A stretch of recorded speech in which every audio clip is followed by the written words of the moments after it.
Superstar জিতের কেউ বলে বিপ্লবী কেউ বলে ডাকাতে যখন দ্বিতীয় সপ্তাহে বক্স অফিসে নিজের দাপট ধরে রেখেছে, ঠিক তখনই সামনে এসে দাঁড়িয়েছে একটা বড় চ্যালেঞ্জ, আর সেই চ্যালেঞ্জের নাম টক্সিক। আজ 26 আগস্ট মুক্তি পেয়েছে টক্সিক, আর এটি কিন্তু কোনো ছোটখাটো সিনেমা নয়। বিশাল বাজেট, বড় স্কেল এবং প্যান ইন্ডিয়া দর্শকদের টার্গেট করে তৈরি এই সিনেমাকে ঘিরে ইতিমধ্যে ব্যাপক হাইপ তৈরি হয়েছে।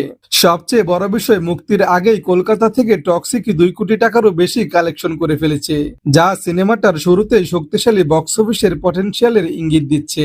এখন টক্সিক যদি মুক্তির পর দর্শক এবং সমালোচকদের কাছ থেকে ভালো পজিটিভ রিভিউ পেয়ে যায়, তাহলে কিন্তু কেউ বলে বিপ্লবী কেউ বলে ডাকাতের জন্য পরিস্থিতি কঠিন হয়ে যেতে পারে। কারণ তখন মাল্টিপ্লেক্সে টক্সিকের চাহিদা বাড়বে, শো বাড়বে, আর স্বাভাবিকভাবে জিতের সিনেমার শো পাওয়ার ক্ষেত্রে কিছুটা চাপ তৈরি হতে পারে।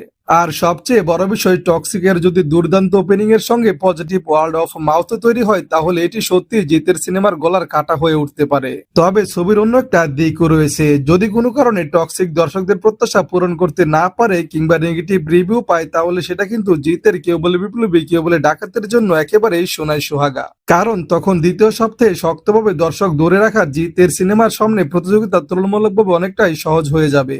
অর্থাৎ টক্সিক শুধু নতুন একটি সিনেমা নয়, এটি জিতের সিনেমার শো, দর্শক এবং বক্স অফিসের জন্য বড় একটা টার্নিং পয়েন্ট হতে পারে। ভিডিওটা ভালো লাগলে লাইক দিন, পাশে থাকার জন্য ধন্যবাদ।